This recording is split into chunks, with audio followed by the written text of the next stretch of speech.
what fascinates you about speaking? When you learn how to use your words, your future changes. But I was really off the tracks, and learning how to use my words, how to sell and to pitch and to speak in a business context, first of all, really changed my future. And I see that happen all the time. So if we teach an entrepreneur how to tell their story in a way that gets attention and gets people leaning in and saying, I need you in my world, their future business changes. When we teach someone how to position properly through how they pitch, everything changes. Like, I've got thousands of examples now. When you teach someone how to sell properly, everything changes.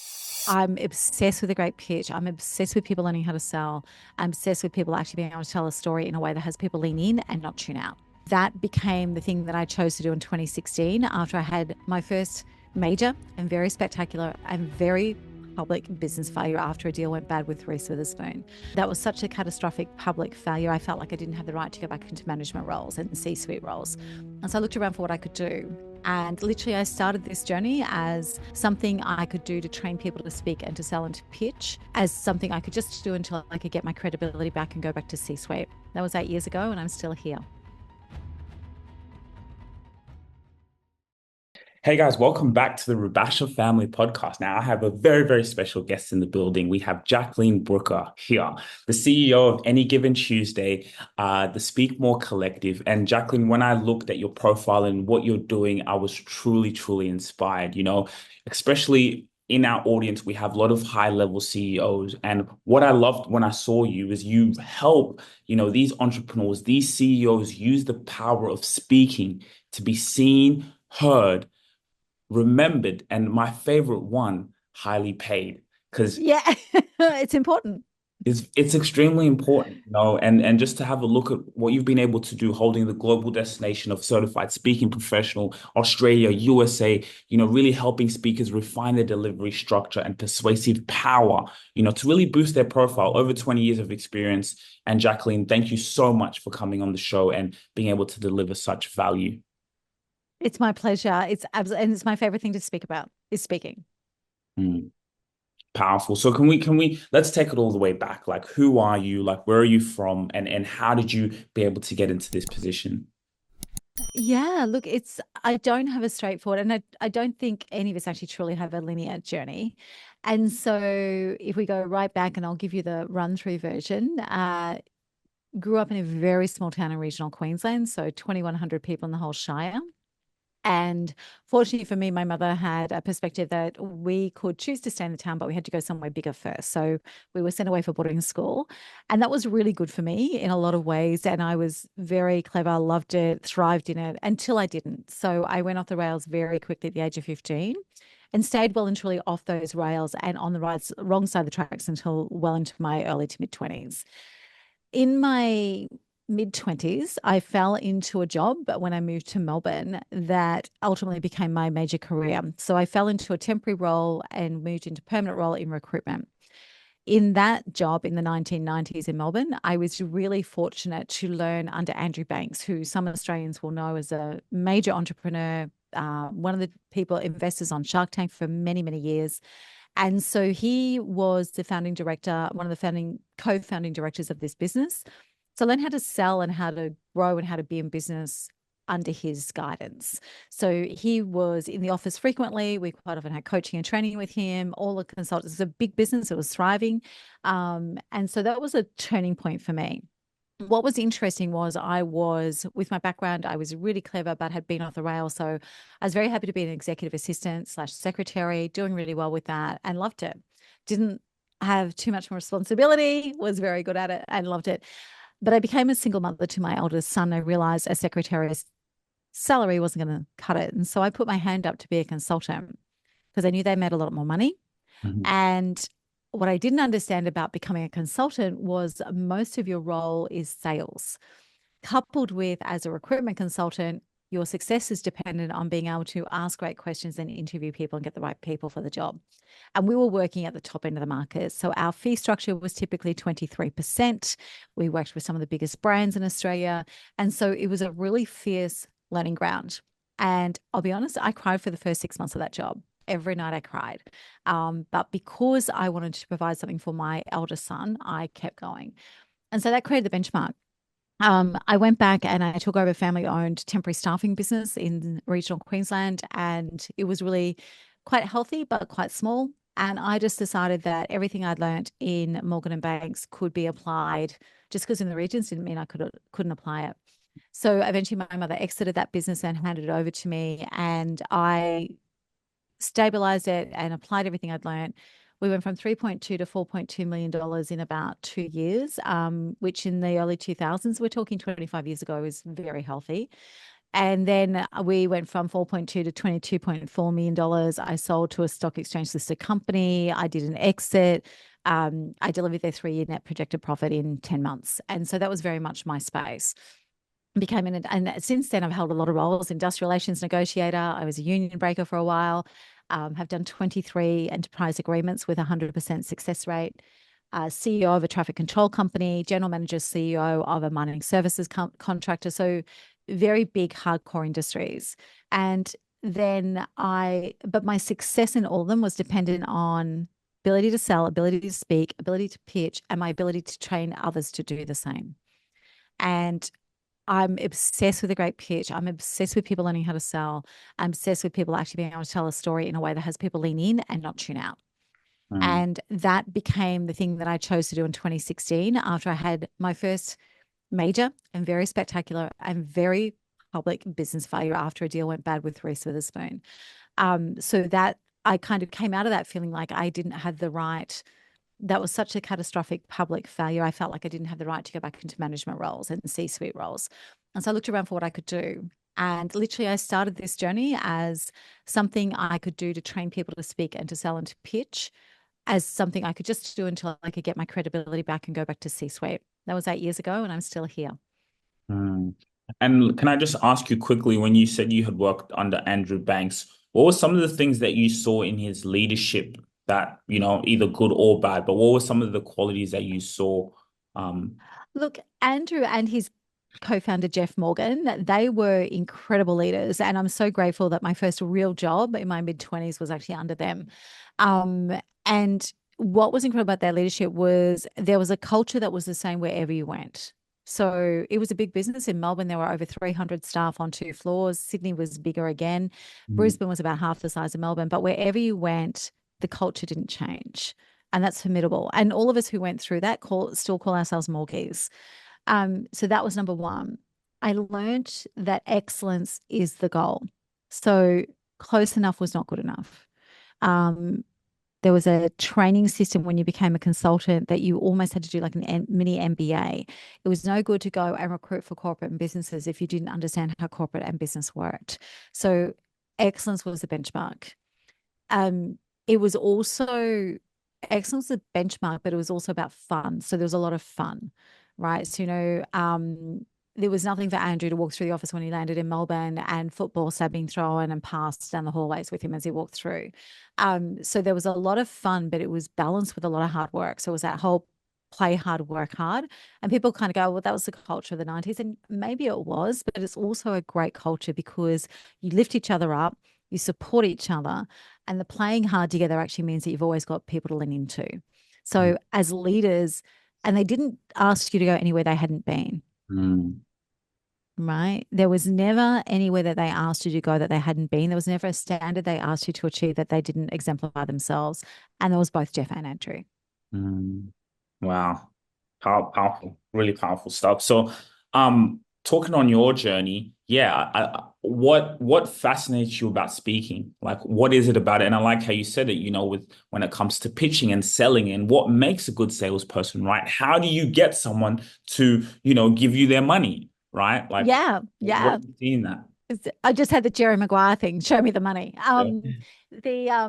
But the simple thing is that when you learn how to use your words, your future changes. So I was really off the tracks, and we're not going to go into the detail of that, but I was really off the tracks, and learning how to use my words and learning how to sell and to pitch and to speak in a business context, first of all, really changed my future. And I see that happen all the time. So if we teach an entrepreneur how to tell their story in a way that gets attention and gets people leaning in and saying, I need you in my world, their future business changes. When we teach someone how to position properly through how they pitch, everything changes. And I've got thousands of examples now. when you teach someone how to sell properly, everything changes because cash is oxygen. So quite often when I was growing this business at the start, I'd be in lots of networking rooms and particularly of women, right? And I would say, put your hands up if you want to make a difference, if you're here to make an impact. Everyone would put their hands up.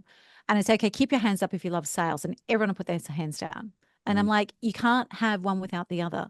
Cash is your oxygen. Sales is your oxygen, right? There are a lot of broke experts because they think that expertise and a great idea is enough, and it's not, right? And then there's the nuances of it. So, when I teach someone how to sell, there's a few key things that underpin. And number one is single step selling. Always ask for the next yes. Don't try to sell $1 million deal when you've never sold a $10,000 deal. Don't ask someone to choose this and also give them options. Like we've all fallen into the, give somebody 3 options. And that's true. The brain makes a better decision, but give them 1 option and 3 ways to invest. Right. So single step selling and asking questions. People are shooting out proposals and, trying to close deals before they even understand, number one, what the problem is. Number 2, if they're a fit. And number 3, if they even want to work with them. So teaching people how to ask great questions and then teaching people how to answer questions through story. And that's where storytelling comes into sales. Wow. So many amazing points there. So can you give us an example of this single step selling? Yeah, look, it's actually a process. So single step sell is if I can give you a metaphor, when I grew up, I said I grew up in a very small country town. I remember going to get surgery when I was 10 years old in Brisbane on my ears and my nose, and we had to stay down for a couple of weeks. And so at one stage, Mum was so desperate to occupy me that she took me to the Queensland Museum. And the phone that we had on our property was actually in the museum. So the phone we were using on our property was actually in the Queensland Museum.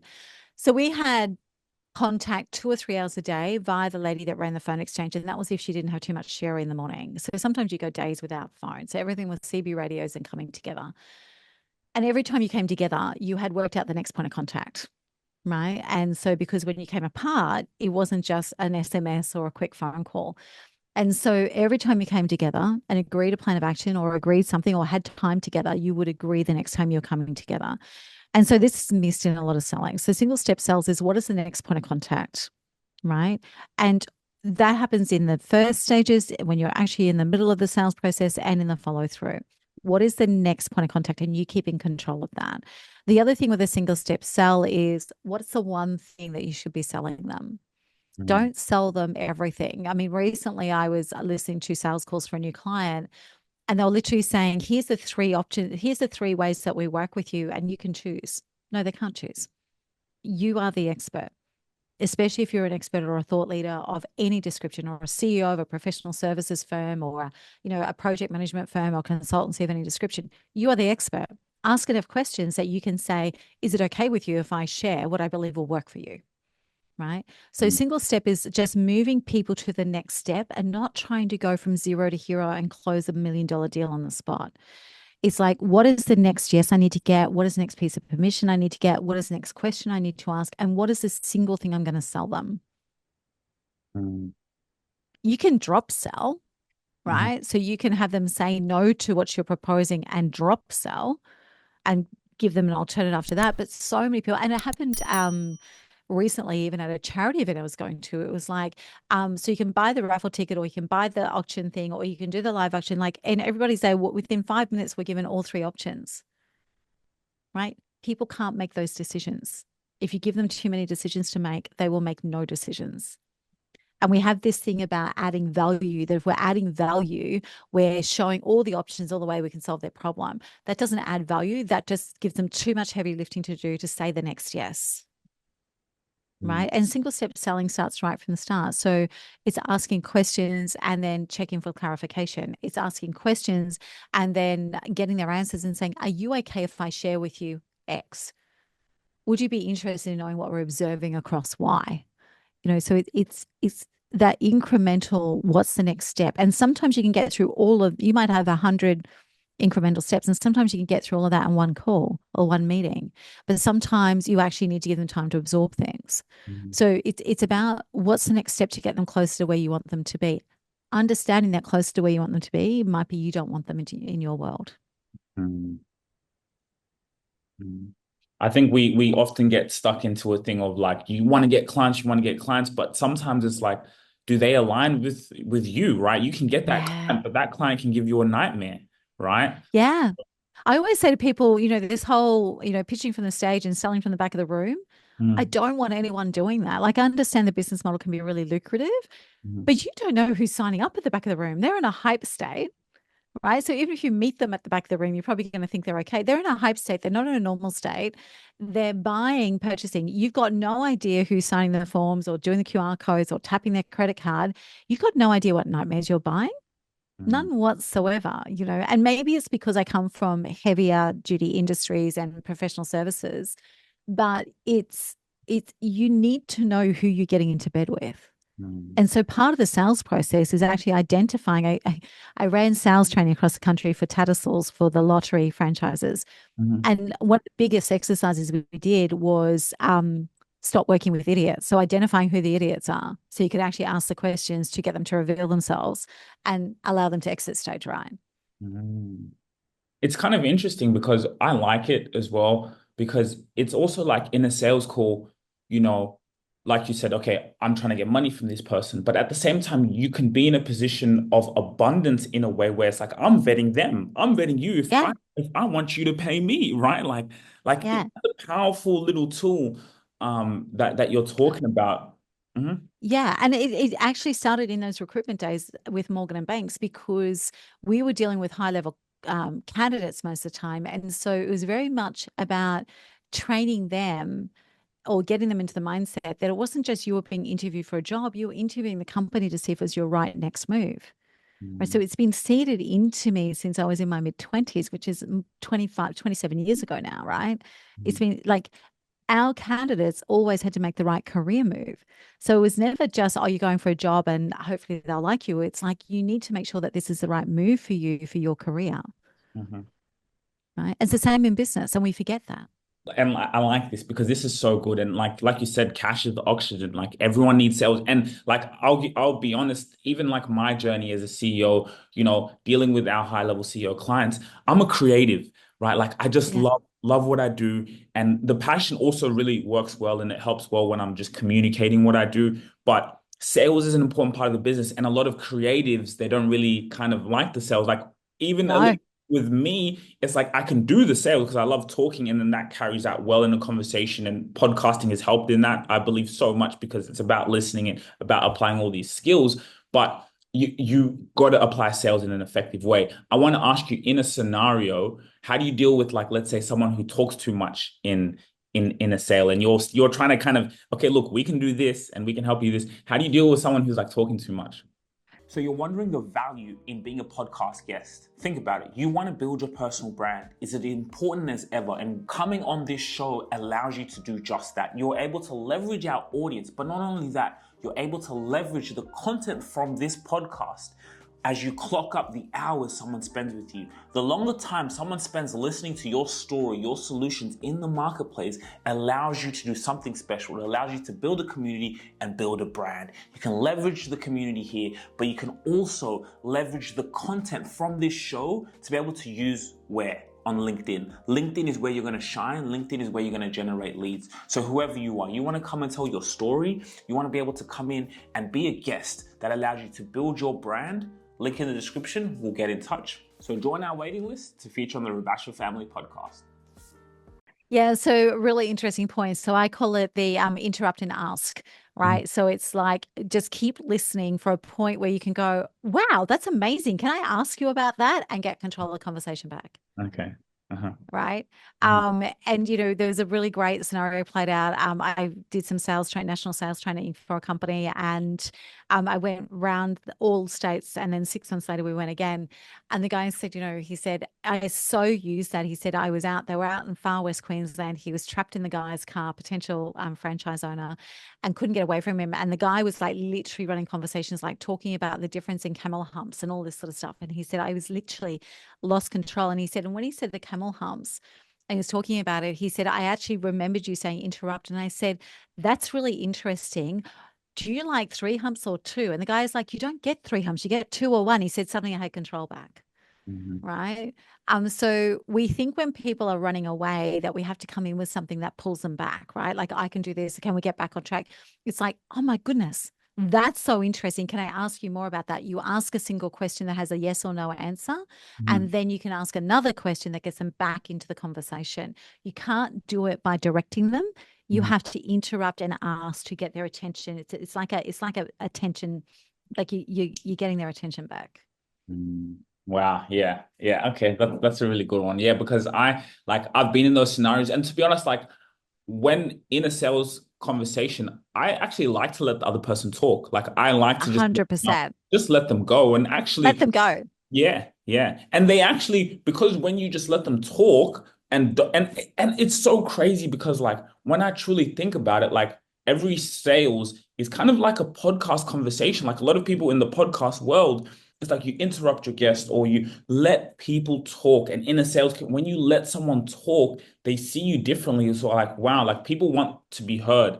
And also I was when you just going to listen, say, and yeah, when you it's, listen, you find the solutions. yeah. And that's exactly like people will say to me all the time, like, can I have a sales script? I'm like, no.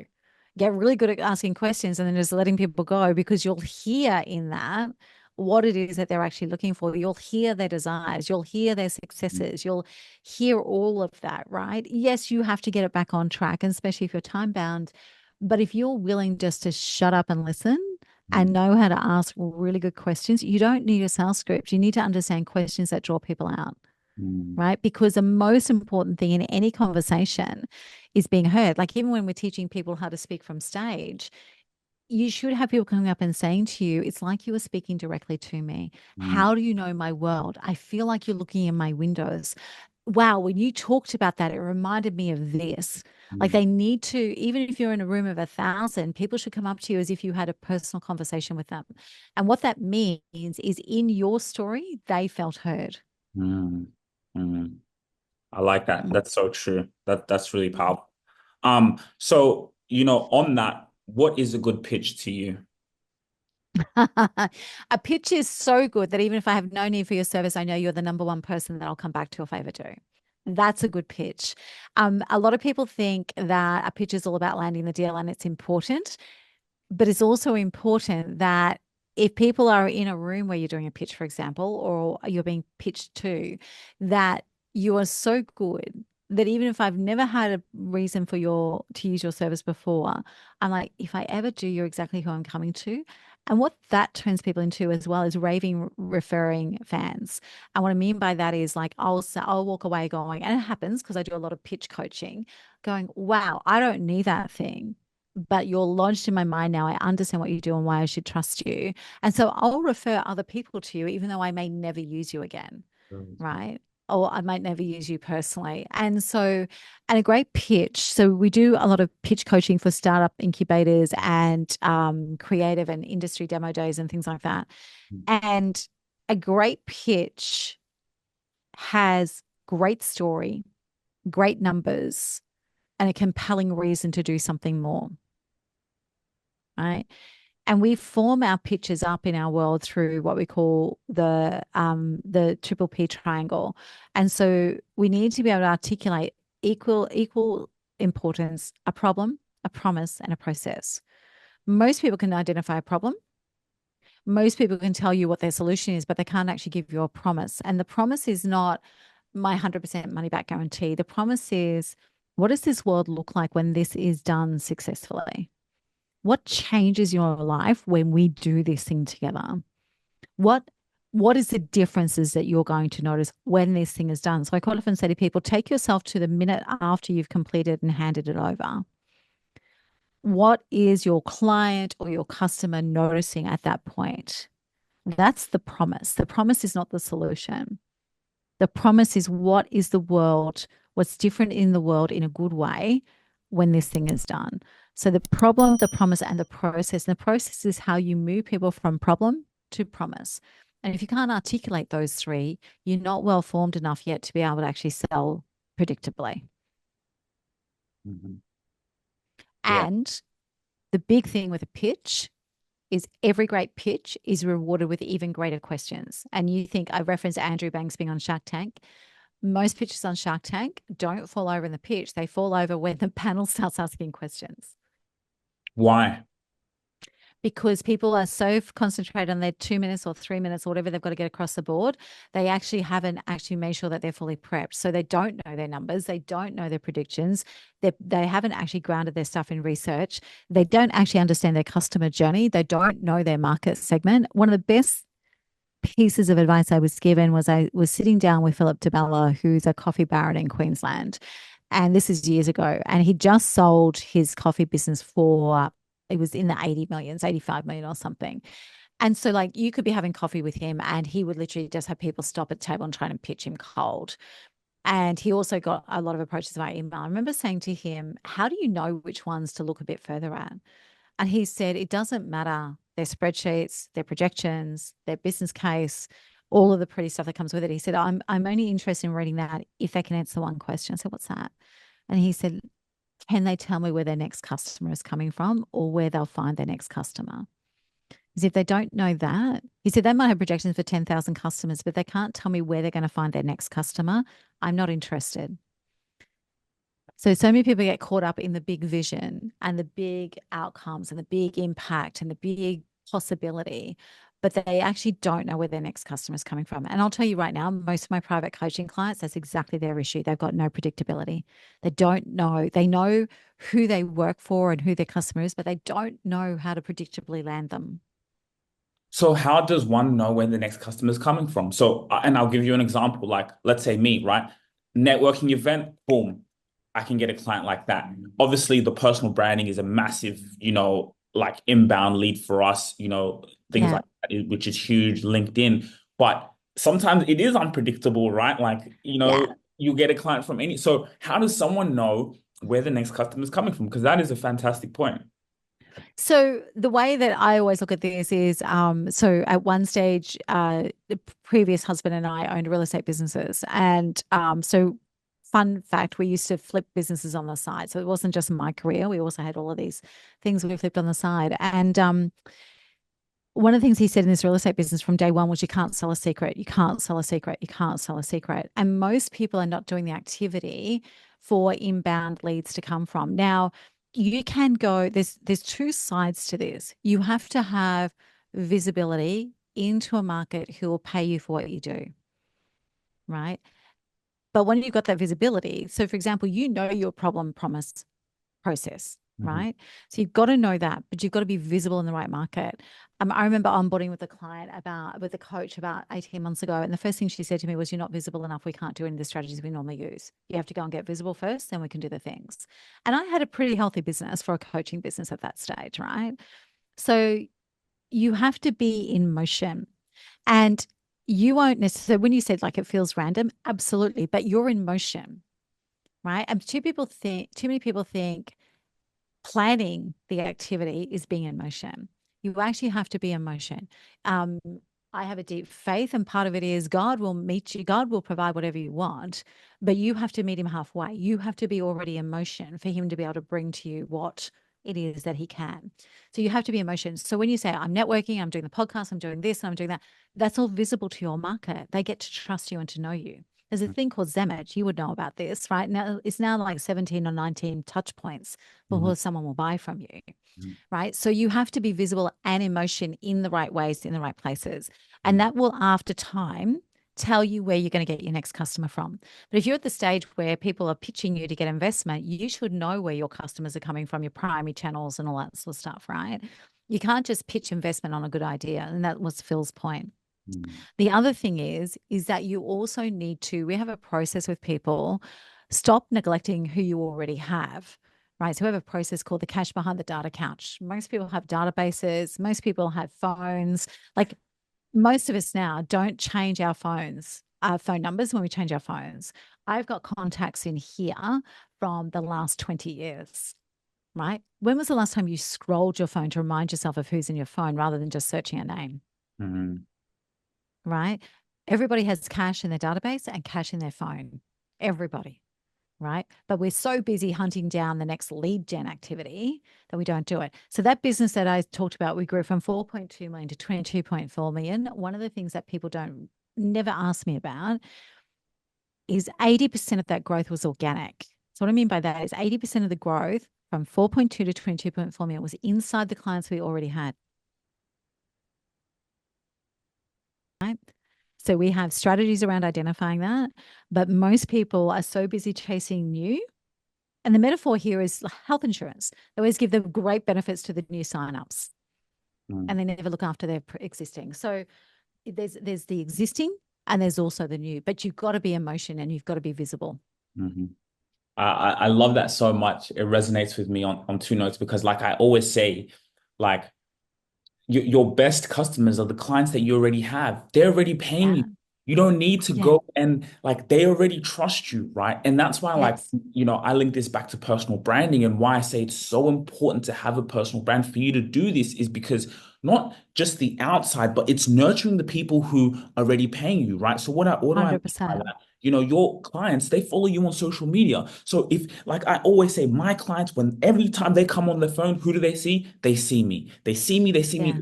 So even when I'm pitching any new products and services that we have, they're the first to come in. They're the first to pitch new ideas because they always see me. Sometimes they'll see me do something and they say, "Hey, I want that for me too," right? So it's Yeah. true. Like it's also like it allows you to nurture your clients. Your best customers are the ones who are already paying you. So I really love that. Yeah. Your growth was really from the people. So what did you do? Were you guys just finding new ways to upsell new products and No, services? well, that was a little bit different because it was a consulting firm. So we had a range of verticals that in our services, right? So we literally threw up our top 50 clients Mhm. and we put them down the left-hand side and we did a grid. And across the right-hand side, across the top, we put all the services. So if somebody was already using us and we knew we had all of their spend for that service, they got a green brick in that box. If they were already using us, but we knew we didn't have all of the spend, they got a blue box, right? If they were not using us and we knew that they were using somebody else for that service, so they had a need for that service, they got an orange, which was warm. If they were not using us, but we actually realized that that was more because they didn't know that we did it, it got a red. If they were not using us because they had no need for it, they got a black. So we literally brick walled, and the whole thing every 90 days was to get more blues and greens across the grid. So we called it brick walling. Mhm. Good point. Mm. Mm. Wow. But so many people don't do that. Like they're so busy trying to sell the next gig that they're not thinking about, okay, so for example, a lot of the times where the red or the amber was, the red or the orange, when we actually deliberately had a conversation, and this also brings back single step sell, which I'll come back to in a moment. When we actually had the conversation, 9 times out of 10, it didn't actually, it wasn't they weren't conscious of the fact that we did that as well. They kind of knew it, but it wasn't a conscious thing. And the minute we brought into conscious awareness, because they loved what we did over here, we had a runway in, right? And so it was a deliberate strategy. The other thing that we did from a single step sell perspective was somebody might have a lot of oranges and reds, and we didn't go in to talk about all the oranges and reds. We went, that one's the most likely one to fire next. We'll go in on that one for the next 90 days. We didn't try to sell all the boxes. It was move one box from orange or red to blue or green each quarter, Mm. not all of them. Wow. So fascinating. Mm. So actually, I want to go in with the speaking. Like, how does someone, be able to use the power of speaking to be able to get bookings, to be able to, like you guys, seen, heard, and remembered and highly paid? Because Yeah, like, I've been saying in our personal branding space, like your personal brand is also, it's a revenue stream, right? You can get paid to be you. 100%. Do you know what I mean? You can get paid to go out and speak and teach your expertise. One thing that we give our clients, which is interesting, was kind of an upsell that we created, and I had done that was workshops, right? Like you go Yeah. host a workshop, and of course, we will just use the content out of that workshop to be able for you to show your expertise and which builds your brand at a big way. So, how does someone do that? How can someone use their voice, their speaking to get Yeah. gigs? So the one thing that is really important to remember is it's not just about a good idea and a great story. So most people think it's just about storytelling. You're in social media and marketing, we everywhere we turn, it's like the importance of story, the importance of story. We all know storytelling is important. And my challenge to people always is, well, then why are so many people shit at telling stories? right? And it's because we have to shape stories. So stories have to deliver a message that somebody wants to hear. You have to be solving a problem. We have a thing called Blue Apple strategy, which is where everybody starts. So we have three foundations. We have what we call a focus map, because most entrepreneurs can speak on anything. We have a focus map to clear on where you should start. We have we actually look at what your core speaking identity is. So we have a process to look at actually who you are. So, for example, if you are a luminary speaker, which is, illuminates things and shows a different pathway. You're not someone who, if you come to me and say, I know I need to be funny on stage and get a laugh in the first 3 minutes, I'm going to go, no, you don't, because you're luminary. That doesn't suit the luminary style. So we also look at your core identity, and we have a process called Blue Apple, and it's 6 key questions. It's, what is this? Who's it for? Why does this matter to me? Why does it matter to the audience? And we go psychographic on that, not demographic. What's the gift we're going to give them? And what's the emotional state we want them left in at the end? Those are our starting blocks. And the reason being is because so many people think that they should be speaking, but they have no idea of how to get value to the audience. So that's the step one. Step two is we actually have to deliberately select the stories we're going to use. And the next step after that is we actually have to get clear on structure. So everybody that we've taken from speaking for free and frustrated through to being paid and paid well, they've actually followed structure.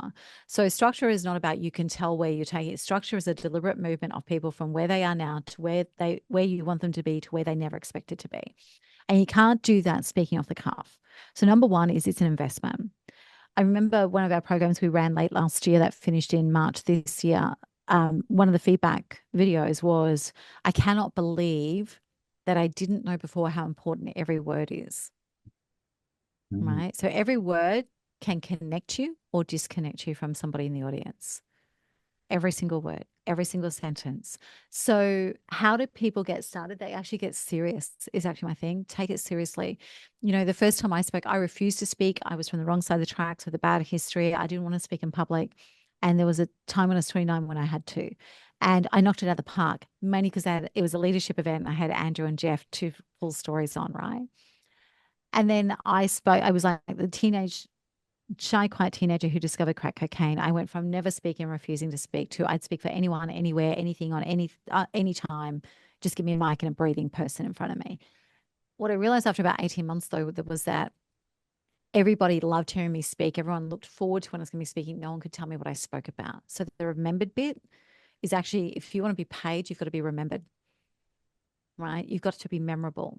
So a lot of people want to be seen and heard and paid, and they don't realize they've got to be memorable. You've got to be remembered. And memorable is not antics on a stage or your PowerPoint. It's your content, it's your message, and it's landing straight in the hearts of your audience. And that's deliberate, right? Most people who call themselves a speaker are actually quietly dying because they're stuck in what we call the you're so good zone. So you're so good, we have a scale of 6 levels, and you're so good is at level 3, and that's still in what we call the red zone.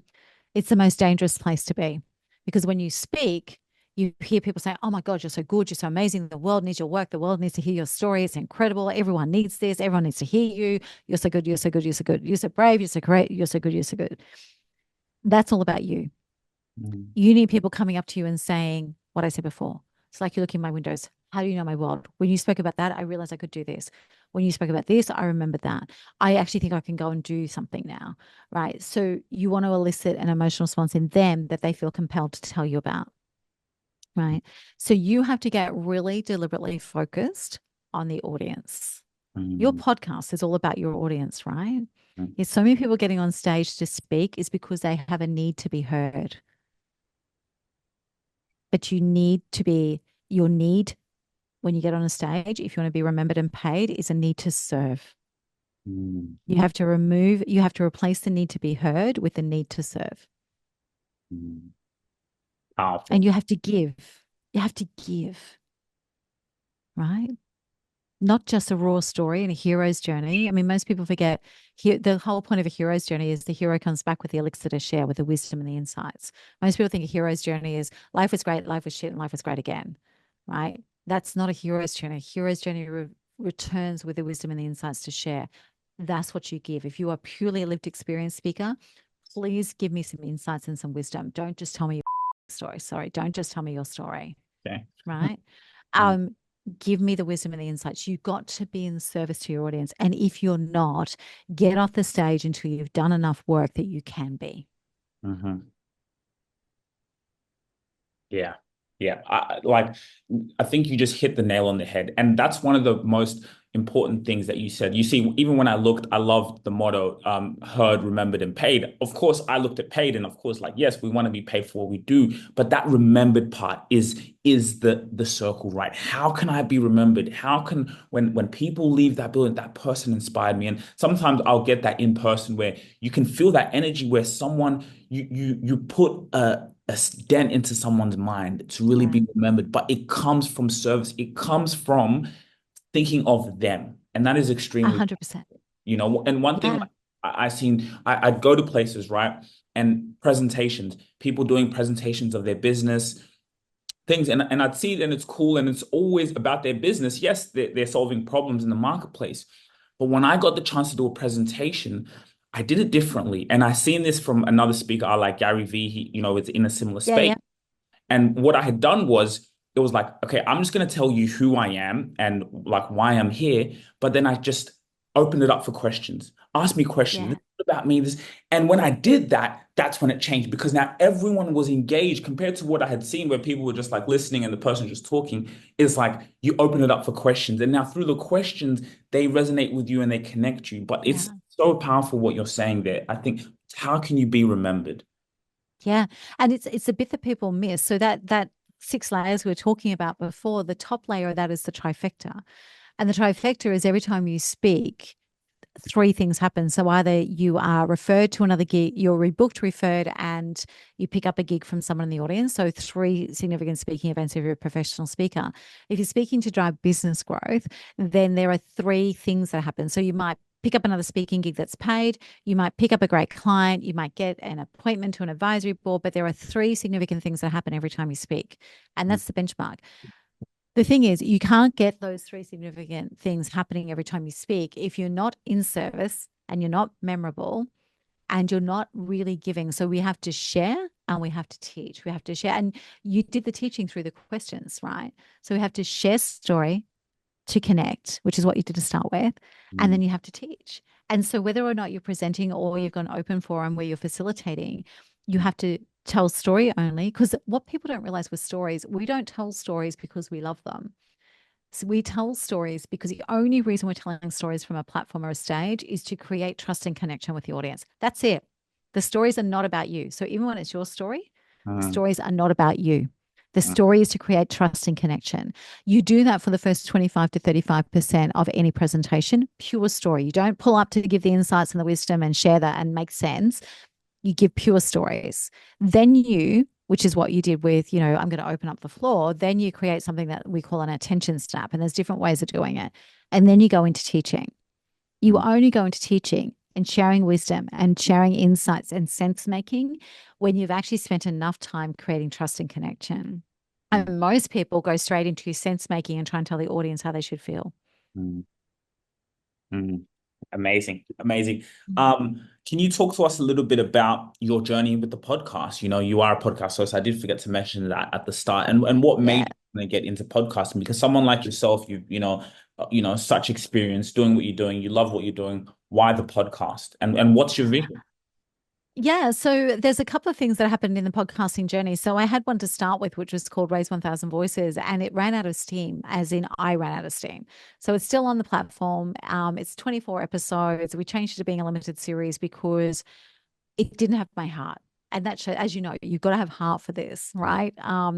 And so it didn't have my heart. It was a great idea, and I really enjoyed some of the conversations, but it didn't have my heart. I just went, and I'm a big believer in hitting the kill switch when you need to. So that was the first iteration. Then speaker driven business, which, we didn't market, we didn't launch, we're about to hit 50,000 downloads. And we're about to change gears with it as well. There was a couple of things. I wanted something, my primary driver was service. So I want to democratize access to the basics of speaking and selling because it changes people's lives. I'm expensive as a coach. My programs are high ticket. right? There's no doubt about it. We've launched our first ever membership site because we now have the audience to do that. And that's a low cost. But then there's also people who can't even do that, Mm, right? mm, So I know the impact that learning how to use my words made for me, and I would not be here. And it's not just like the way up, it's also like that spectacular failure I had in 2016. It was brutal. I would not have been able to recover from that if I didn't have language, right? And I wasn't able to speak and to pitch and to sell despite the social media firestorm and traditional media firestorm that was going on. So, Speaker Driven Business was created. I was like, we were creating all this content. We still do for our free Facebook community, as many people do in this space. I was like, well, why? That's still a firewall. They're still going to be on Facebook and they're still going mm, to come in. They're still going to answer questions. mm, And so the whole thing was, how much of what I do can I get out from behind the firewall, right? Of any description. So most people see the Facebook community as they're free. It's actually not. People got to give their time. People got to find you. People got to answer questions. People got to show up. So I decided to do the podcast. Um, what's happened with it is, as an educator, I've loved the format.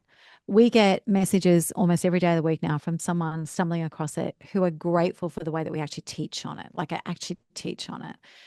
We're going to shift it up a little bit. So it's a combination of teaching and inspiring and showing what's possible. But my heart with this is, when I first went into wanting to teach people how to speak, I very much wanted everyone to have access. I very much, because those who actually want to move forward, the power of speech, the power of pitching, the power of selling well changes your future, right? 100% changes your future. And why should that be an elite level of access, right? I get that it needs to be for me one on one. I get that it needs to be in our programs, but there should also be a way that people can actually access it full stop. And that's my heart behind it. The mm, fact that it's working, I find extraordinary. It's not big numbers yet on the basis of, podcast world. I have girlfriends have 5 million downloads and 10 million downloads. mm, Um, but we launched it. We didn't launch it. That's wrong terminology. We just sent it live. mm, We mm, didn't market it. We've just been producing it. I've taken a couple of breaks, which is also a no-no, and it's still working. And I'm like, okay, let's get serious. The second reason that I wanted to do it was I wanted to be able to do something that I wasn't caught in content churn. So, when we do the podcast, like what you said to your people about doing the workshops, when we do the podcast, it goes across multiple platforms. We extract lots of things from it. There's great content ideas from my marketing team. And so all of a sudden, we had a way of me just doing one thing that could be used lots of different ways. And it's worked really well. What I would say, though, is there are a lot of people out there, as you know, who are doing podcasts for the same reasons, and they're not actually getting traction or growth, right? So you've got to make sure that what you're giving is enough value that people want more of it. And that's what's happening. So even without, and now we'll mm, drive the campaigns and we'll drive the traffic and we'll elevate to the next level. mm, But it was in complete service to the audience. And that's why it's worked, even though we didn't do any things we were supposed to do. mm, So, I work with people quite often. You would come across them as well. They produce 100 podcast episodes. They're like multi-purposing it, but it's not actually giving them traction and growth. And so if that's what's happening, you got to hit the kill switch and go again. If you love podcasting, find a better way to do it. And mm, there's people out there, as you know, Shagira, there's people out there who are doing amazing jobs that you can model. mm, mhm, mhm. Mm. Yeah, just like the way way we did like here in Australia when we first started. I started to see like a lot of Australians that were just like on audio, and then we took the model of the Americans. I really love what they were doing, so it was like, you know what, we can do that here, and so we just kind of took it Yeah. to a whole new level. And a lot of the things that you're saying is so true. And even like I tell people, like this, like you said, you got to have that heart in it. It's a long-term game, right? It is a long Yeah.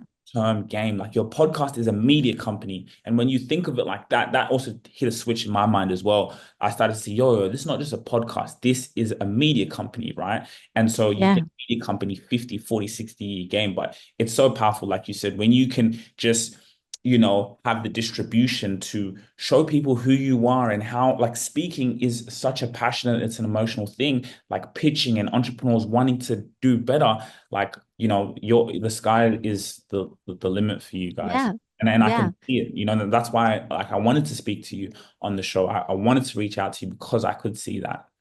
Yeah, thank you. And we're, you know, yourself and, you know, probably going to be working with you. Our team's probably going to work with you. Well, our training was on YouTube. I was just lucky that I had recorded from day one on video, Mm, right? And my team was saying we need to get, my production team for the podcast was saying we need to get you onto YouTube. So mm, they've loaded them now, but we've got no strategy behind it. But we also know people are finding it through YouTube. So, um, and what I'm saying to all my speakers as well is like, get your content onto YouTube that is repurposed to a podcast, not the other way around, because you need people to fall in love with you and to find you, mm, right? And so that's our next foray is we'll up the ante with the podcast, but also understanding how mm. to go YouTube first rather than podcast first. And it's interesting because my weakness was the audio side. It still is. That's what Yeah. we have just someone. I said, please just take care of that because Yeah. like people and I was telling people like going in this room like guys listen, Google owns YouTube, so when they're searching for your solution, like when someone Googles your name, video YouTube is what pops up. So if you're just visible, if you have the audio, but that YouTube presence is so powerful. Like you said, people want to do speaking like we're doing with the workshops. What about if someone can go in and they can go in and watch 4 or 5 hours of you speaking when you're sleeping, when you're not in the room, before I go into meetings, people have already consumed my content. They've already seen me speaking in front of other people. Like this, guys, it's like I can get passionate and I can go all day, and There's it's great to. there's a couple of things I'd love to like, and I'm the same. Like you can see, we're both really excited right now. But you know, there's two things I want to mention here, and I can't believe one was a light bulb that went off for me in a conference in Bali last week, and I can't believe it's just gone off. But it started actually in 2018 at a conference, and Frederick Harron, who at the time was one of our most highly paid professional speakers in the world, delivered his full blown $50,000 keynote, and then he unpacked it for us, right? And he also talked about he did an experiment, I can't remember if it was 2016 or 2017, where he put every single keynote he did for the year, and something like 40 or 50 keynotes, every single one of them went on to YouTube in full. And everyone's like, you're insane. You are crazy. And he was like, I was so well established, I knew I could afford to do the experiment. And what happened was his fees doubled and his demand tripled. And everyone's saying, you can't give it all away. And I was like, and the thing that solidified for me out of that is we will pay a fortune to go and watch our favorite rock star in a concert and get VIP, and you know it might be a couple of $1,000s or whatever it might be. But we have their CDs, or we have these days their streaming, we have their Spotify and their music, we have it every day. But the ability to experience, and so that's what he did. He tapped into that rock star effect. Mm, And the thing that really hit for me, because I'm going to go back to professional speaking myself, I haven't been speaking professionally since mid COVID, mm, because before COVID, I spoke on resilience. Everybody became an instant resilience expert in COVID. And I was just like, I'm out of the, I hate being in the noise. I'm out. I'll just keep my coaching business running. I'll work out. I'm coming back in now. I've got my next topic. But it was like I was trying to work out, how do I speak for my business and how do I speak for my personal brand? Because they're actually two different purposes. Even though they interlink, they're mm, two different things. So we've been trying to work it out. And at the conference, I was sitting there one day and I went, oh, I do all my speaking for the business on YouTube, and I'll do all my speaking for my professional speaking on the stage. Right. It's like it was just this light bulb moment went off because YouTube is a stage. mm, mhm, mhm. Mm, Yep. Yep. I yeah. love that. And it's funny because like when we were even organizing workshops with the clients, I said, it does not matter if one or two people are in that room. The fact that we are documenting this, because I had seen that in Australia, people were doing these workshops speaking, and like no one had if you didn't document it, it didn't even happen. So it's like it doesn't matter how many people in the room. Of course, you're going to give so much value and energy and passion, because a lot of these CEOs, it's kind of like me, the way I am passionate about this, they have passion about what they do. Give Absolutely. passion in what you're doing. But now the fact that we can just have this camera here recording is powerful because now you have that stage and people can go in and spend time with you. So look, Yeah. how can people, get in touch with you? How can they work with you? Because again, like imagine they're getting all this value for free. This again will be on YouTube. People will be able to go in, watch this, experience this, see the power of this conversation. And there'll be a few percentage of CEOs who are watching and saying, you know what, I need this. So how can they Yeah. get in touch with. Look, there's three ways. So we do have Speaker Driven Business, a podcast you can connect, where there is always got things. We do have the free Facebook group, which is called Paid Speaker Breakthrough. But especially CEOs and executives and entrepreneurs, connect with me via LinkedIn. We're always on there. We're always across it. If I happen to be unavailable, one of my team will be on it. So LinkedIn's our main platform of choice. Just search Jacqueline Nagel on it and you'll find me. So Mhm. it's under my maiden name. We're just changing it over to my married name. Cool. So Jacqueline Brooker will get you. And if you can't find it, Jacqueline Nagel will absolutely get it. Cool. And just before we leave, touching on that, how are you finding LinkedIn? Like just I think for me right now it's as powerful as ever. Oh my goodness. Like we've got to a point every hour of the day we're posting content because not many people are doing, but it's such a powerful platform right now. So I wanted to get Yeah. your thoughts. How are you finding it? I love LinkedIn, and I always say to people, so if any of your audience are wanting to become paid speakers, I say to people all the time, Instagram and YouTube will drive your audiences who will crave you, and LinkedIn will drive the clients who will pay you, right? And that's how I differentiate it. So I love LinkedIn full stop, not just for me, but for my clients. We have been focusing on building out our network. We're now getting better at our content. But most of the stuff for us now is deriving out of LinkedIn.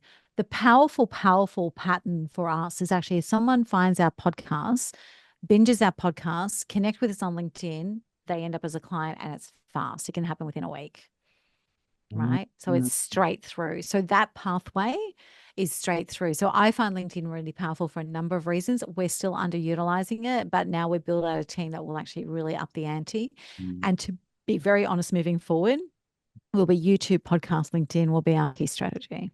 Yeah, yeah. I love that. I love how you said you had that kind of funnel is they see you on the podcast and then they come to your LinkedIn. Us, we have that strategy is like we'll push the long form content on YouTube, but then we can repurpose that gold and put it to the Yeah. audience who will actually pay you, which is awesome. And then another thing is another little key strategy. What we noticed is remember these platforms, they want you to they want people on their platforms longer. It's retention Yes. even popping like some of our long form 10-minute videos, 15-minute videos, pop that on LinkedIn. The people who are paying you can spend 10 minutes watching your content. And then LinkedIn is going to push it out to them because that's how LinkedIn makes Yeah. money. They make money off the ads. So those strategies, like you're saying, using the YouTube distribution, Instagram, cool, you can put it up on there just to have that presence. But when you repurpose that gold in what you do, your expertise, that speaking, you pop it onto the people who are paying you and the people there who are in a mindset to learn and grow, and you do that over a consistent period of time. Again, this is a Yeah. long-term game. A lot of people just come on LinkedIn to get clients, get clients. No, come on LinkedIn to provide value, to connect, to partner with people, and it's going to be a byproduct to your business. Wealth is always a byproduct of what you provide, but I think LinkedIn just Yeah. shows you. And like you said earlier in this conversation, I wrote it down, is the visibility in front of the right people. Where is your next customer coming from? Well, I think we just talked about it here. You do that content and have it on LinkedIn showing who you are. Boom, that's the goal. And that's a really important thing as well. Speakers actually, so many people, especially emerging speakers, and by emerging speakers, a CEO who's always been corporate who suddenly wants to expand his audience, that's emerging, right? I don't care what you like. The minute you turn into, I want a stage bigger than my role, that's an emerging speaker. I'm not talking about an age thing. What's really interesting is and this is why most marketing agencies get it wrong. This is why most graphic designers get it wrong. This is why most content people get it wrong. Your content on social, particularly LinkedIn, is for the client. It's not for your audience, Mm, right? I say to people all the time, people say, "Oh, am I speaking to my audience or the client?" I'm like, "Who's writing your check?" Right. And so many people, especially as speakers and thought leaders and experts, and especially if they're new to the game, as you know, a lot of people when they're coming out of C-suite and in corporate, they're quite new to the whole digital. So it's like a whole new world for them, right? And they get so caught up, and you have to, we say it's a tripartite relationship. So you, the audience, and the client, no one is more important than the other. You need the audience to love what you do. But people think that actually creating what the audience loves gets you the work. And we find so many people that audiences love that are making no money. And it's mm, because they don't understand that your marketing, so your audience build can be the audience, but mm, your marketing and your sales is about the client. Who's writing your checks and signing your contracts? And that changes how you show up on LinkedIn. So a lot of people are all over LinkedIn. We've just had a strategy we've followed for a little bit that we're actually about to change because it's not in complete service to the audience. So we're about to actually ditch it and go back to what we know works. But your Your content, your positioning, your marketing, your sales is about the client. So if you want to be paid to speak, that's about conference organizers, that's about event managers, that's about event owners, that's about speaker bureaus, that's about CEOs and C-suite people who decide who the speakers are going to be at the big events. That's who you're marketing to. You're not marketing to the general audience who loves your story. Mm.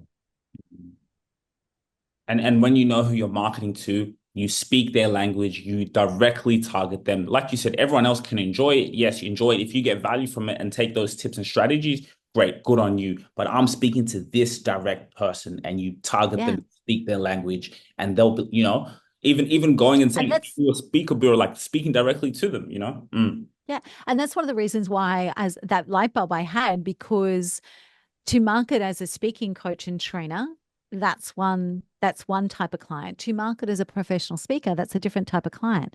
And that's why I was stuck. Like, how am I actually going to differentiate this in LinkedIn? Right. So I can still repurpose the YouTube content into LinkedIn to add value and the podcast content, but actually my marketing on YouTube, because that's business to consumer, our marketing on YouTube is going to be directly for Any Given Tuesday. The marketing for my professional speaking and re-entering that game has to be to the event owners and conference organizers and that sort of stuff. And that's a different game on LinkedIn. Mm, Right. So that's why I was trying to work out how to actually do it, because as a coach, your audience is quite often your client, right? As an agency, your audience is quite often your client.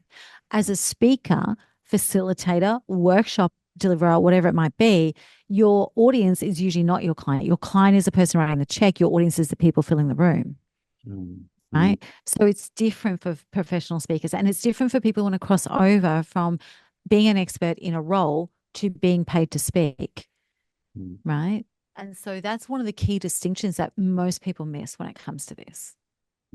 Yeah, powerful. I think we can end it on that note. Thank you so much, Jacqueline. This has been an amazing conversation. They're all going to get so much value from this. I will put all your details, and you can send me everything else, but we'll put all your details in the description for people to get in touch, follow you on LinkedIn, and take it from there. Keep inspiring. I can't wait to see you keep speaking in front of stadiums all around the world, and just shining that light out to people. Thank you so much, Sagira. No worries. We'll keep in touch, and thanks so much. Actually ask you a question. I want you to think about this question. Are you an authority figure in your space? I know you're an entrepreneur and you're determined, you're a thought leader, but the question is, are you an authority figure in your space? Because let's be honest, how are you going to separate yourself from your competitors? Where is your personal brand? And you know what? We have actually something very special for you. Follow me.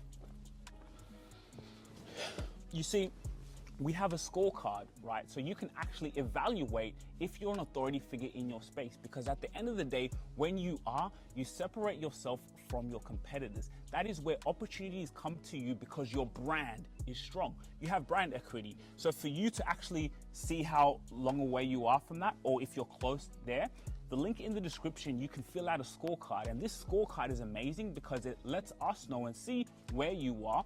And it's just for free for you to actually see where your business is, where you are as a solopreneur, and how you're going to get to that level of being an authority figure in your space. Because you see, here at ETS Rubasha Media, I'm going to be honest with you, we are at limited capacity. We only want to be able to tailor our clients to the ones we know we can deliver value, because value takes time and we want to be able to work with your business. But the scorecard is actually just for you to see where you are and are you an authority figure?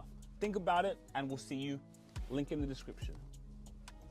If you really enjoyed this video, make sure to click here, and I'm sure you're going to love that one.